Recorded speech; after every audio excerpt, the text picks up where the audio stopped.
Naungkat ang kaso ng pagpatay sa dating alkalde ng Tarawan, Batangas na si Antonio Halili dahil sa mga pahayag ni dating PCSO General Manager Royina Garma, ang police major na itinuturo niyang sangkot umano sa pagpatay. Nakausap ng GMA Integrated News. Narito ang aking pagtutok. Sa gitna ng flag ceremony sa City Hall ng Tanawan City, Batangas noong 2018,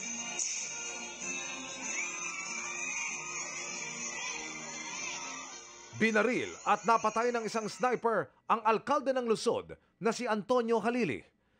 Sabi noon ng mga investigador, posibleng may kinalaman ang pagpatay sa politika o di kaya'y sa shame campaign ni Halili kontra krimen. Ipinaparada niya kasi noon ang mga akusado sa iba't ibang kaso nang nakaposas at may sukbit na karatula. Kabilang na ang mga suspect sa droga.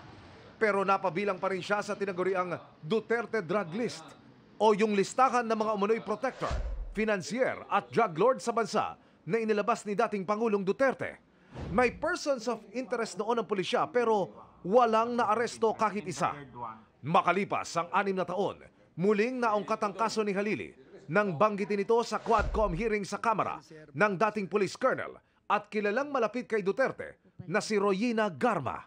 Anya, isang team na kinabibilangan ng mga pulis ang nagpatumba kay Halili. Major Albotra, Mr. Chair.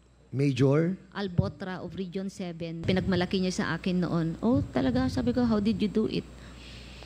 So, mga kilala niya, mga kasama niya. He said he's in the team. Sa pagdinig, lumabas na isang Major Kenneth Albotra ang tinutukoy ni Garma. Nakausap sa telepono ng GMA Integrated News si Lieutenant Colonel Kenneth Paul Albotra na dati raw naka-assign sa Cebu City Police. Yung masasabi ko lang po niyan, sir, is hindi po totoo yan. Wala pong katotohanan. Saan ho kaya kinuha, Major, ni Royima Garma itong sinasabi niya? Tingin ko po, talagang ano na po si ma'am, confused na po siya sa mga nangyayari sa buhay niya po ngayon. At ako'y naawa po sa kanya. Hindi po totoo yung sinasabi ni ma'am, yun lang po. Matipid ang sagot ni Albotra. Hindi na siya nagbigay ng karagdagang detalye. Kayo ba'y nasa PNP pa rin, Major? Nasaan po kayo naka-assign ngayon, Major? Dito po sa Pero 7. Okay. Kayo ba'y Major o Colonel? Just to be correct with the designation. Sir, yun lang po sana maano, Okay. sir. Yun lang po ang maibigay ko sa ngayon. Salamat po. Ipatatawag ng Quadcom sa susunod na pagdinig si Albotra, pati ang iba pang kagrupo nito. Para sa GMA Integrated News, Emil Sumangil, nakatutok 24 oras.